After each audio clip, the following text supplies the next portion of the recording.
What's up, guys and gals? Welcome back to the Nerd Castle. Today in the world of indie games, we're going to be diving back into an old favorite. One of the games that I actually think is one of the best RPGs on Steam today. I don't know if I would have given that synopsis like 2 years ago. Development has been very, very slow on this early access title, but this year we've been kind of blessed. They have released multiple beefy content chunks this year, and one of them just dropped on the 15th. So 2 days ago. If you've never played Stoneshard before, it's kind of like if you took Battle Brothers and you just made it all about one guy. So imagine Battle Brothers' level of brutality and difficulty and sort of gore and bloodshed, but you're only one character acting as a mercenary inside of a fantasy realm in which things are rapidly falling apart. You're also a caravan master, so there's trading, you can move stuff in between locations, you can build up your caravan, almost like a base building element to it, and now they've done a huge patch that focuses entirely on magic. So today we're going to play the game for however long. I don't really know how long the cut's going to be on this one,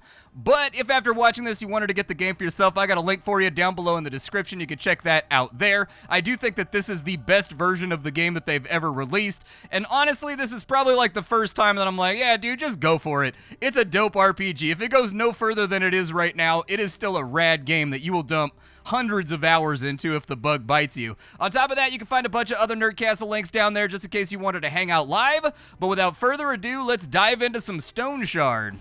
So welcome to Stoneshard. One of the big things that this game has that pretty much every other RPG out there doesn't have is some of the most fantastic pixel art and detail that I've ever seen in my life. That's initially the one big thing that's going to jump out at you with this title the moment that you start playing it, is the developers have spent like an inordinate amount of time creating just secondary animations, a world that feels vivid and saturated and alive and dangerous. One of those games where presentation is absolutely at the forefront of what it is that they're trying to do, and I think they've pulled it off masterfully. Like, honestly, I'm really interested in seeing what these developers are going to do with their time as things go along, because I have to imagine that through the development process of making this game, they must have, like, learned a lot of stuff about how to effectively line things up and make game development function. Right now, I'm on a mission for a local principality. A governor nearby has asked me to wipe out a whole bunch of bandits that have moved into a tower over here.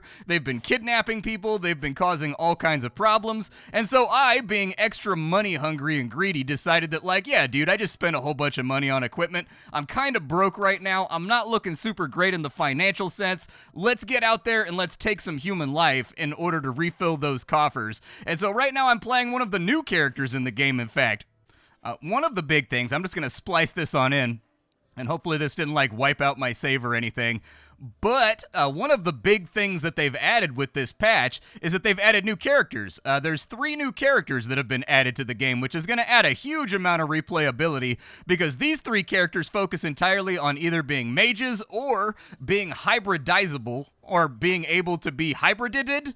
I don't really know the right way to say that with regard to syntax. But anyways, 3 new characters. There's Leosthenes. Leosthenes was the personal guard of the Emperor before he was disgraced and sent on out. Thus, he needs to know a lot of stuff about both martial combat and also magic in order to defend an Emperor properly. He starts out with a lot of geomancy and combat skills. You've got Mahir, which is the character that I'm currently playing and what we will be playing here today, that focuses very heavily on sort of like roguey, sort of trickster mage, like stab a guy and then teleport away and then smoke bomb and then light him on fire and then stab him a few more times.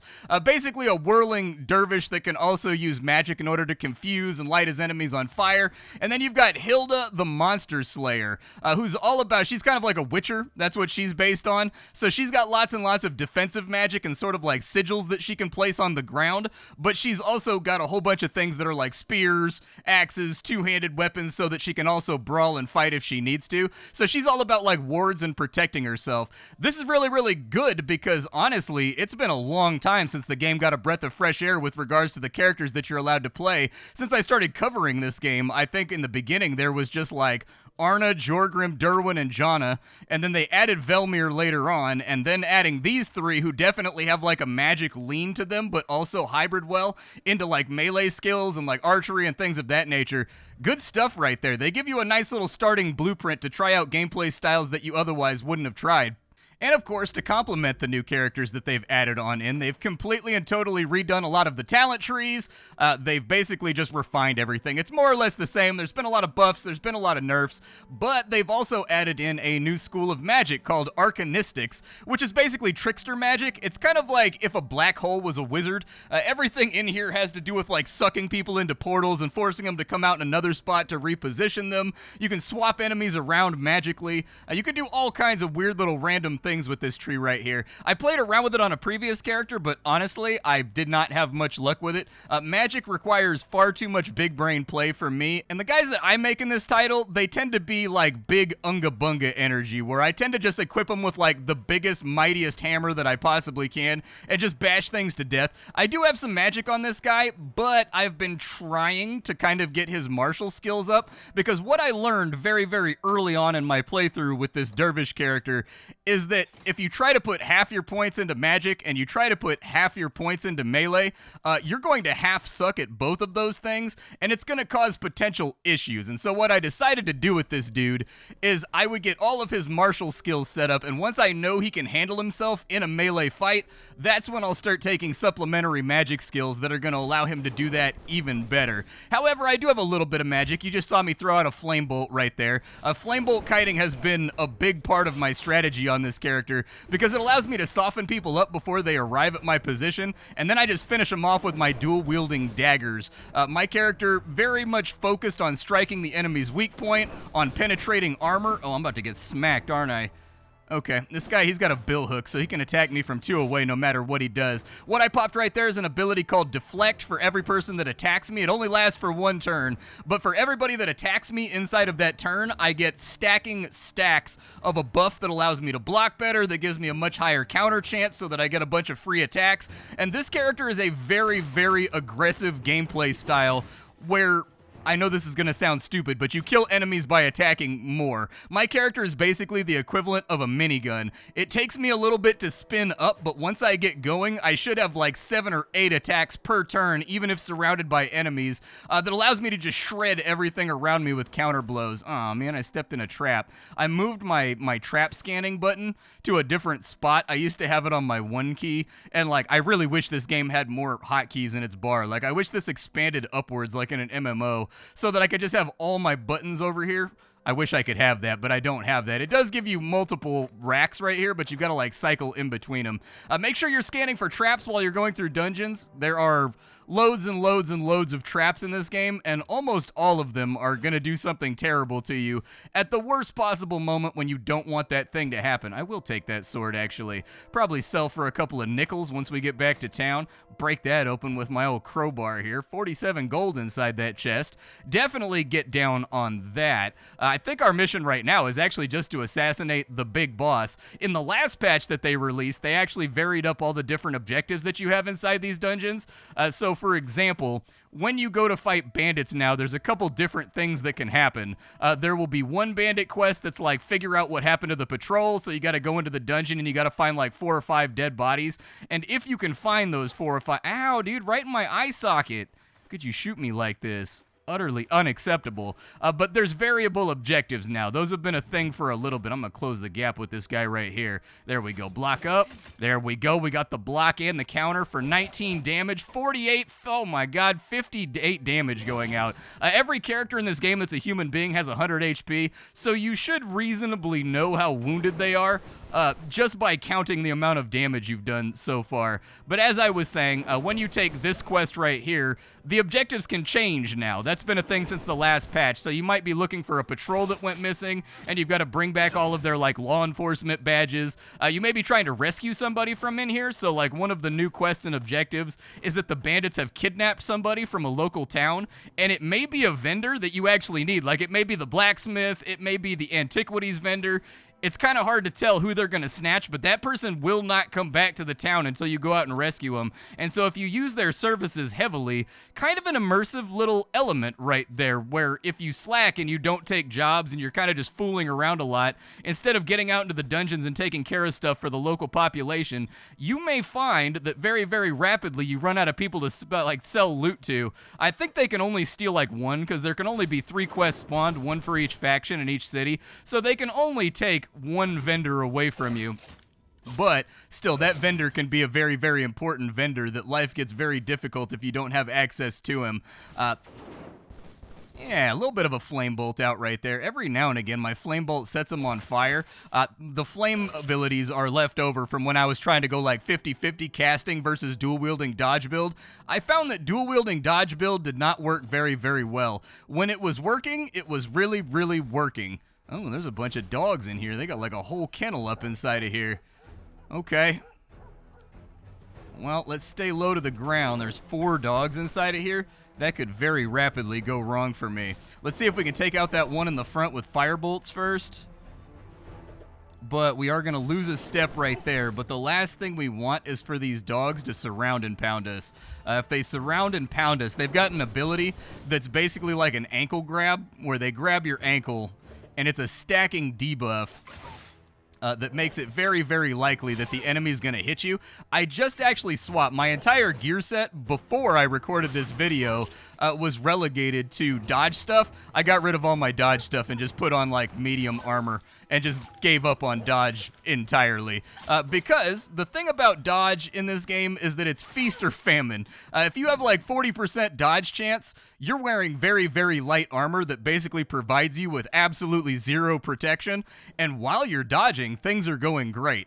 But eventually, somebody with a really big mallet or a really big claymore is going to manage to eke off a hit with like their 50% chance to hit, and when they do, you are going to get utterly obliterated because your armor gives you no protection, it gives you no resistances, and so in one nasty swipe, you're going to get laid down. You're going to get sat down hard. And so anyways, because you have body parts, when you take a heavy piece of damage, every piece of damage that you take goes to one of these meters on your body, just like Escape from Tarkov. But when it gets to certain thresholds, you'll develop a wound, and that wound makes you even less likely to dodge or even like less likely to hit the enemy. And so I became disillusioned with the dodge build that I was working on.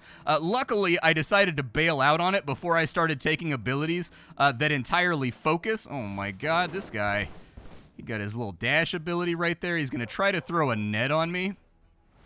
I'm going to see if I can get one more off. He threw and he missed. That actually worked out really well for us, but he's got another one right there. I'm going to dash out this way just to give myself a little bit of distance while I wait for my flame spell to recharge, because these guys are called man catchers. They're basically slavers. And so that right there, you ever see those robot grabber arms that you had when you were a kid that allowed you to grab stuff off a shelf without being tall? That's what that thing is, except it goes around your neck and it's got razors on the interior of the neck part, or like spikes. And so once he grabs you with it, everything basically gets a guaranteed hit once it rocks up on you. And so he's got to go first. Like, I was totally fine with kiting him out and sort of biding my time to see what would happen. However, my build is not entirely online just yet. Is he going to block? Okay. Let him have it. Didn't drop anything good. It looked like he dropped a nunchuck for a second. I was like, yo, there's nunchucks? Let's nunchuck it up, dude. Let's nunchuck it out. Let's nunchuck it as far as we possibly can. Get a little bit of flame damage on him. I don't know if he has a dash ability, but oh, he throws axes. That's beautiful. Okay. That should be the bandit boss, I think. Oh, I should have... Give me that hunting net. Yeah! Get netted, nerd. All right. Now we can take him out no problem, because all of his stats are reduced by like 50% when he's inside of a net. And so that net right there basically gave us a free kill on a guy that's reasonably dangerous. I'm in a weird position right now with my character. Oh, Arcanistics 1. Okay, we'll read that for the free XP. I already have the Arcanistics tree unlocked by default from starting out on this character, but I'll still take it. I'm going to take that hay, too. That hay right there, I can convert it into food for my horses. And so, like, I don't think I have a lot of food inside my caravan at the moment to keep my horses going. Let's break open his big treasure chest over here. Every single dungeon is going to have an awesome treasure chest at the end that's going to have a bunch of goodies inside of it. That's worth 400 bucks. Yeah, I'll take that instead. I gotta organize everything, though, because I don't know if it's gonna fit in here. There we go. Throw that in right there, and we'll see what's inside this cupboard over on this side. It looks like it's 10 gold, and we've got a Swords 2 book. Swords. So these treaties right here, these books, these are how you learn new skill trees. So the game has a lot of skill trees, and you're only going to have access to like 8 of these when you start out the game with most of the characters. You unlock the other ones by finding books or buying books all throughout the world that allow you to unlock it. You can also find trainers here or there. There's people in towns that if you talk to them and you get their backstory, you'll learn that they used to be in the army or something else like that. And they too will also take like 200 or 400 bucks in order to teach you a new skill tree. And then how your character develops is every single time you level up, you get an attribute point. Right now I'm pumping my perception super hard so that I can throw firebolts from even further away. And it also gives me accuracy every time I level this up, which makes me more likely to hit with both my casts and also with my daggers. And seeing as this game has a very, very large stat list right here, if you go to my stat list, I'm at 101% accuracy right now with my main hand, and I'm at 99% accuracy with my offhand, which is really, really good. We want that to be a thing. And so once I get perception up to 20, I'll probably stop pumping it. But at 20, I get a breakpoint where I get an extra vision radius, I get an extra range to all ranged attacks, including magic, and then I get another 5% crit and 5% chance for miracles to happen. Miracles in this game, they kind of depend on your morale. So if I go through my stats right here, you'll see we have hunger, thirst, how intoxicated we are, how much pain we're currently in, fatigue, immunity. We've also got morale, sanity, all that kind of stuff. You do want to keep all these numbers in the green because if they go down too far, bad things start to happen. So for example, if you have really high morale but really low sanity, you'll go into like a berserker rage. You'll be overcome by your enthusiasm for battle, which sounds awesome, and it does come with some pretty cool bonuses.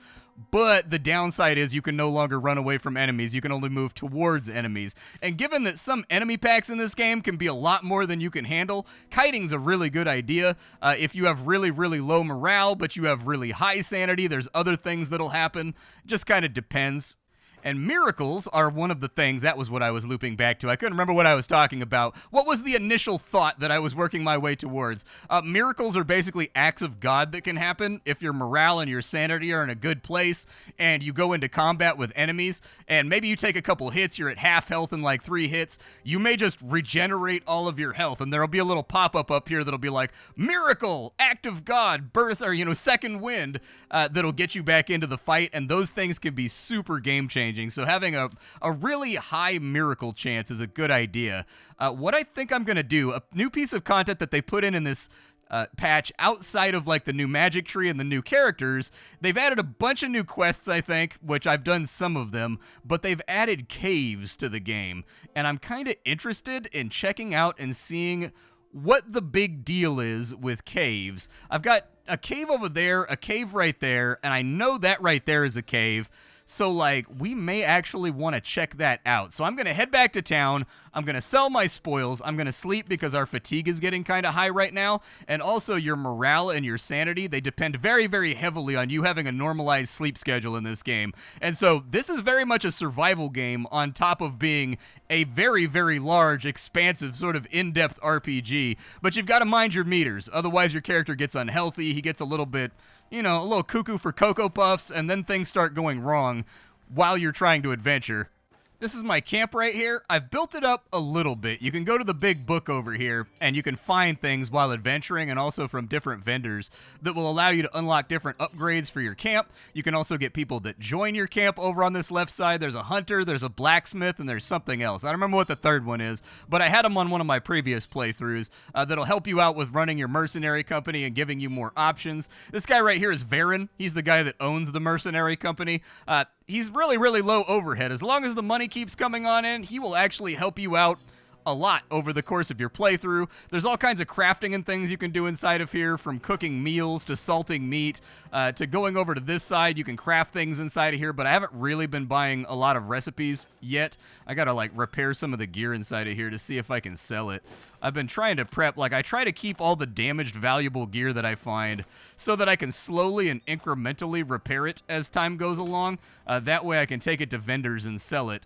Because occasionally you can't enchant your gear. That's another type of crafting you can do, is you can enchant, disenchant, buff up your gear. The game has kind of like a Diablo-style affix system where different pieces of gear can have different modifiers on them that increase your HP, they increase your accuracy, they'll increase how fast you heal naturally from getting beat up, they'll increase your resistances, all the stuff that you would expect from like a Diablo-style system. Right now, I haven't really enchanted my chess piece yet, but I do feel like that last dungeon went reasonably okay inside the medium armor. We weren't dodging nearly as much, but when we were getting hit, I wasn't getting thunked for 30% of my health either, so I was a lot less afraid of the enemy. And what's the point in life being afraid of the enemy when I've got 2 daggers in a dream?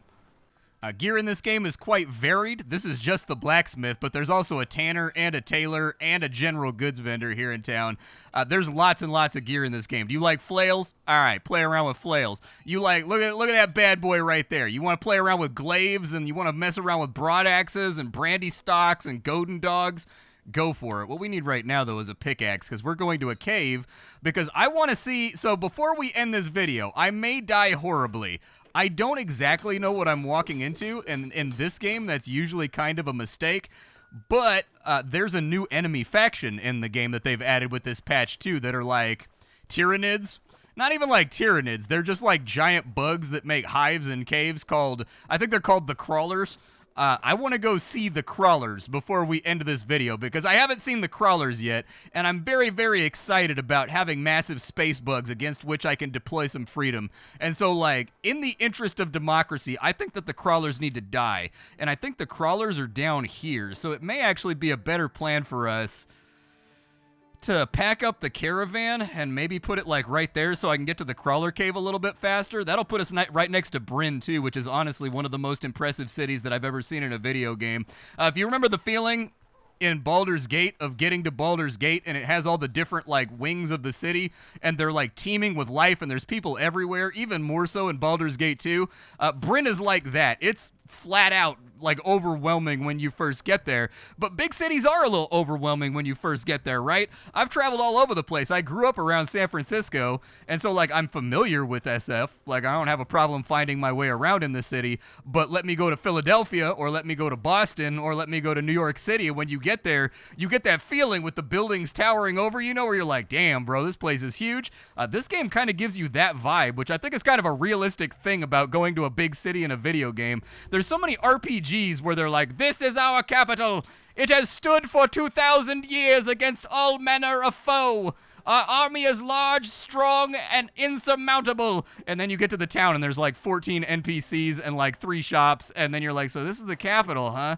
This kind of looks like a shanty to me. I hate that in RPGs, so I really, really like in this game that they made it so that big cities feel like big cities. All right, Varen, let's pack up and hit the road. We're going to go to right here. That puts us right nice in close proximity of what it is that I want to go to. Might die horribly, but hey, what's a YouTube video without a little bit of adventure inside of it? Probably take a little nap. I'll probably actually visit the inn inside of Brynn, too, and buy myself some more food. That way I'm good to go. Let's sleep until like 4 in the morning, I guess. I can't sleep much longer because I think I'm fully rested up. Yeah, I'm getting the full rest bonus. If you mouse over your morale and your sanity, it'll tell you how much you have of each of those criteria and how you increase them to keep yourself from going insane or to keep yourself from getting crazy depressed. The good news is, inside of Brynn, hey, wait, you're Mahir, right? I am. Our quartermaster Brynn wants to see you. He said it was important. Okay, what does he want? I heard you did the magistrate a good turn, so now he wants to reward you or saddle you with some kind of task. How am I supposed to know?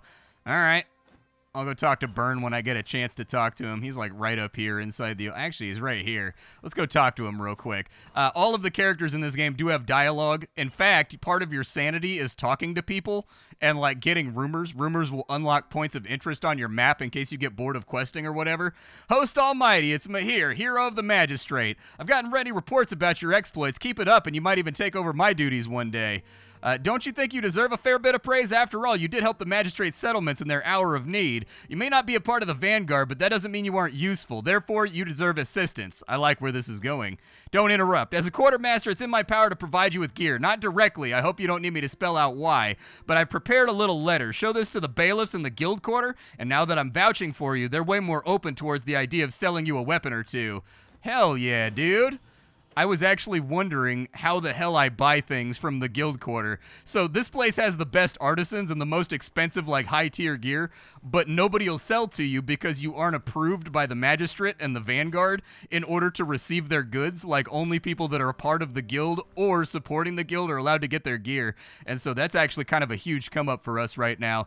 This is Brynn. It's a gorgeous place. You can talk to all these characters. They might tell you rumors. They might give you quests. It just kind of depends. For now, though, we're pretty much just here for food, and that means I need to go to the inn. So let me grab my food, and then we will reconvene when I have arrived at the crawler den. Oh, I found the crawler den. I thought it was going to be underground. There's some kind of skittering thing over there. What is he? Very high danger? What does he do? He's got corrosive blood? Oh, man. He's got a regenerative carapace? Okay. Well, I'm kind of wounded right now, so I'm going to wait it out before I engage with him. So my pain is still at 20%. It's not going away as fast as I would like it to. How many of these guys are down here? A spider vine. How many of them are over here, though? At least 2. Okay. What if I do that? Let me see if I can bait one over. Let's shout and see if they investigate. Doesn't have to be a lot of them. It says they're very, very dangerous. I don't know if fire actually affects them. Shout again. Yeah, they are immune to fire. That's sort of problematic. Okay. I don't know how I want to do this then. Okay, yeah, maybe just... Oh my god, I've been webbed.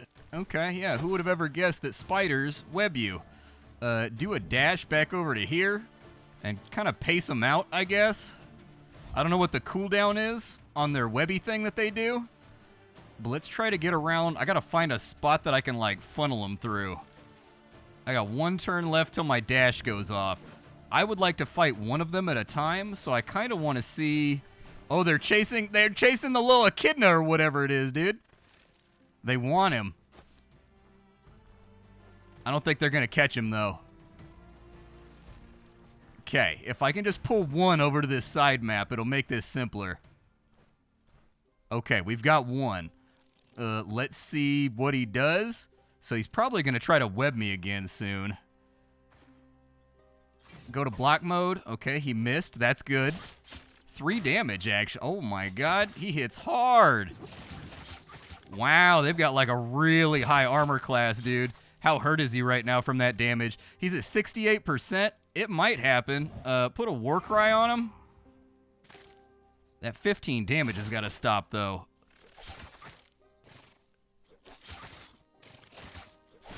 Oh, we killed one. Nice, dude. Can I butcher him? Like, do I get anything out of him? Oh, I'm wounded as hell right now. Hold on. I've got to splint my entire torso. There we go. I got to split my torso. We got 140 XP for that thing? Damn, bro. These guys are givers out here. Okay, if you're trying to make that money, can they be butchered? Let's find out if they can be butchered. Ooh, they can. A crawler mandible. I'm guessing we don't want to be anywhere near the smoky stuff that he's putting all over the place. What's a crawler mandible? Oh, it's just an ingredient. Okay, so we definitely aren't fighting 2 of those things at the same time.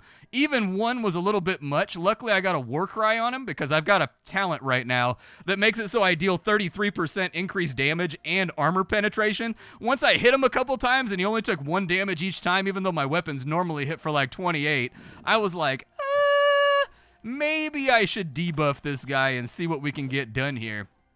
I'm not positive we're going to be able to get into his camp. Like, I want to see what kind of loot is inside the camp. Like, I actually really want to know because those guys are really tough. And so, like, oh yeah, if you kill, like, the little critters and stuff on the map, like the deer and things, you can skin them and you can get meat off of them too. So you can, like, live this game as just like a hunter-forager. Honestly, a smarter idea would have been to pull the spiders back into this bandit pack that I wrecked before I renewed the save and, like, cut you guys on in. But yeah, those crawlers right there, they're the new thing that's inside of the game. And actually, it doesn't look like there's anything lootable inside of there, bro. I guess the loot is probably just the huge amount of XP and also, like, the crawler things that you get off of them. I also don't have advanced skinning and butchering right now, which means I'm probably missing out on drops. Let's go take a look at a cave now that I've seen the crawlers. Those are a little too dangerous for my character at level 12. Give it, like, 4 more levels, and I think I can consistently drop one of them. that fight could have gone much more randomly than it actually did. Everything actually kind of went in our favor with that fight. And so, like, all right, let's go see what's up with this cave. I got my handy-dandy pickaxe. I've got more honey-glazed ham than any human being should ever imbibe. Luckily, we're an elf, so it doesn't matter. I know what you're saying. Splattercat's playing an elf. That's a weird departure for him. Why is he not playing Jorgrim, the dwarf? Honestly, in this universe, I kind of like elves. In this universe, they are foul-mouthed refugees that, like, hate everyone and everything and are also super gritty and brutal in combat. People, like, distrust them. They've almost got, like, a drow thing going on. All right, so my first cave, the mossy ledge. Well, there's dead guys in here. That's probably not the best sign. And we probably want to avoid dead guys if we can manage it. A surgeon's toolkit. It's a weird thing to have in here. There's a copper vein over there. I've never seen an azure cap before in my life. What does it do? So it gives you like 4% of your hunger back. It gives you thirst back. It gives you energy regeneration and fatigue resistance. Restoration replenishes twice as much energy per tick. Yeah, that's a pretty good mushroom right there, if that's the sort of thing that you're into. Another dead guy right here. It's no use without a pickaxe. Well, like, equip the pickaxe then, man. Yeah, there we go. What'd we get out of it? A bunch of copper nuggets? Yeah, those are worth like 20 bucks a piece. I'm guessing that the copper nuggets and things that they're adding on into the game with mining are going to be leading into like their next batch of content, which is going to have to do with like smithing and forging and making your own stuff, things like that. But by and large, I think this game is really, really rad. Ooh, a silver nugget. Even better than a copper nugget. Hell yeah. Nothing on that. How come, like, so at what point do people stop going inside of this cave? So just bear with my logic here, but there's dead bodies everywhere. I go into a cave and I see 2 or 3 dead guys and I think to myself, yeah, dude, I should probably not be here. Why do people keep coming to the cave if they know they're gonna die horrifically? Just an observation. I'm not placing any accusations or anything else like that. Can I just, like, yeah, put that on my alternate right there. That'll work. Oh, wolves, eh? Wolves can be kind of problematic. That's a 2-spacer right there. Wolves are manageable if you can find a choke point to fight them at. But I am of the opinion they are probably not going to give me that choke point. Let's shout for a second and see how many come. There's one right there. He's going to howl, and I don't know what the radius is on his howl, and it's going to summon all the other ones. Like, wolves are not dangerous alone for a character of my level, but in large groups, they are incredibly dangerous. And I saw multiples in there, which means there's probably ones that I didn't see tucked away in the cut. Let's take him back to the door and just kite a little bit. He's going to move up. We'll go into block mode. Stab him up a little bit. There we go. 1 wolf down. Okay, let's butcher him and see if we get anything. We got a raw sinewy meat. I was hoping I'd get a wolf hide because they're really, really valuable, but like, it's the way it goes. Can I bait another one over here? Was that the only one? Oh, there's another one over there. Okay. I was hoping he would catch on fire right there. That would have been ideal. Just burn the little bastard out. Okay. Well, I'm bleeding. That's not ideal. Okay. Do I have bandages on? I have 1 bandage left. That's not a good thing, dude. I thought I had more bandage. Oh, no, I've got another bandage right there. Okay, we'll be all right. He got me in my torso. He bit me in my chest. It's a pretty gangster move, dude. What do you do if you go to fight somebody and they just, like, haul off and bite you in the chest, you know? Like, I'm not expecting that level of conflict. Let's get the dead guys that were over here. They might have something on them. Another dead guy over here. Hey, he had money. That's better than nothing.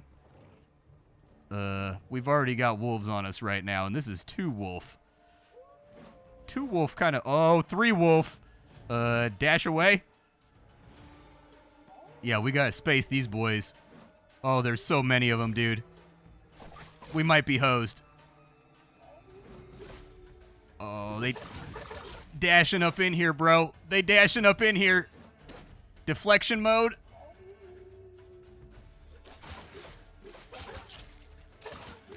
Okay, health potion. Yep. I'm doing my best here, but we're pretty beat up.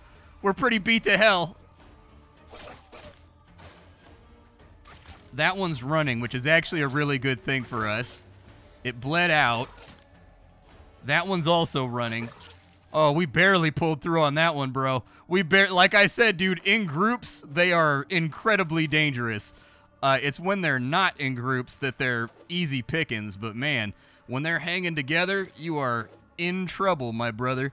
Let's rest for a little bit. And like my closing thoughts about this game are that I don't really have any complaints. This is exactly the type of open world RPG that I tend to spend hundreds of hours inside, and I have spent hundreds of hours inside this particular title. I've spent a ton of hours in this game. I don't think I'm gonna heal. Ooh, my chest. Yeah, they injured my chest. That's not good. Yeah, I'm not gonna have enough on me, and I don't have a splint right now to fix that. Got rotten cheese on me for some reason. I remember picking that up. Fatigue resistance, thirst change. I don't know if I should hang in on this one. I'm also in a shocking amount of pain. And so, time to smoke a little meth. There we go. This is an ether inhaler. Basically, it's ether inside of a bong, ba-bong, bong, and like when you're in pain, you get really serious debuffs from being in pain, like brutal debuffs from being in pain. So there's a number of different, you can smoke weed in this game, you can like hit a bong, there's hemp, you can smoke that too, like there's all kinds of things you can do to get your pain levels down if you're having a tough time in the dungeon. If there's more wolves inside of here, dude, going this way is gonna be the worst mistake that I ever made in my life. Well, I suppose we can go take a look. I mean, we killed a bunch of wolves. Oh, what the hell is that? Is that a doorway? Like, is that clickable? No. I was gonna say, dude, that's exactly what I don't want to see right now. Nothing on that dead guy. What about this dead guy? Nothing on that dead guy either. Some wires. Ooh, this dead guy, though. Hey, that's the money dead guy right there. All right. That made this cave worth it. Do I want the Gambeson? I feel like I'd make more money by just, like, mining. Get a little more copper. Downside is, you see those bats right there? They're going to attack me when I go over there. And I don't know if I have the wherewithal to survive a bat strike. Oh, they dissipated. Nice, dude. Okay, my sneak attack was effective. Get that copper right there. Okay. We came out. These will probably sell for like 10 bucks a piece, so it doesn't look like much for right now, but we got so many of them that I've got a feeling it'll work out for us. But as I was saying, this is exactly the type of game that I tend to dump a lot of hours into. You may have noticed I'm not uploading as frequently lately, and this is kind of for, I know the people that make it to the end of the video are like the diehard fans of what I do, and so I figured I'd give that to you right now. Is there anything down this way? I don't want to fight any more wolves, man. Is that a gold vein? Okay. One of the reasons I have not been uploading quite as much lately is that my mom has terminal cancer right now, and it's going not so great. It's going pretty poorly, and so, like, it's all hands on deck for the family right now with appointments and, like, supporting her and making sure that's going on. And, like, making sure that she gets the support she needs to, like, put up a good fight. And then from there, looping back to my previous point, I just don't think people very frequently make the types of games that I like to play anymore. The complex stuff like Delta V, the complex stuff like Mech Engineers, the complex stuff like this right here, like a game that has a lot of depth and a lot of fluff to it, like a lot of crunch to it. There is very frequently just nothing for me to cover that I want to give the nod to, in all fairness. And so between those two things going on, mostly the first one, but also the second one has become a big problem, where I just can't find stuff to cover anymore. Like, everything is low quality, everything is half-assed, everything doesn't have the depth that I like it to have, that, like, RimWorld level of depth, or, like, that Dwarf Fortress level of depth. I tend to like the really complex games that have, like, living simulations and stuff going on. There's just not a lot of that anymore right now. But this game right here, super stoked that they updated with a fat content patch with a whole bunch of new things to do, because I'm back into it. I'll see y'all later. Thanks for stopping on in. My name is Splattercat. I sift through the pile to find what's worthwhile in the world of indie games every single day so you don't have to. Today up on the chopping block, we were fooling around with Stoneshard for probably like the 50th time, but I absolutely adore this game. Like, I can't speak highly enough of it. Like, the update process tends to be really slow for this game, but man, dude, it's gonna be something really, really special when it's done. I just know it. I'll see y'all later. Thanks, folks.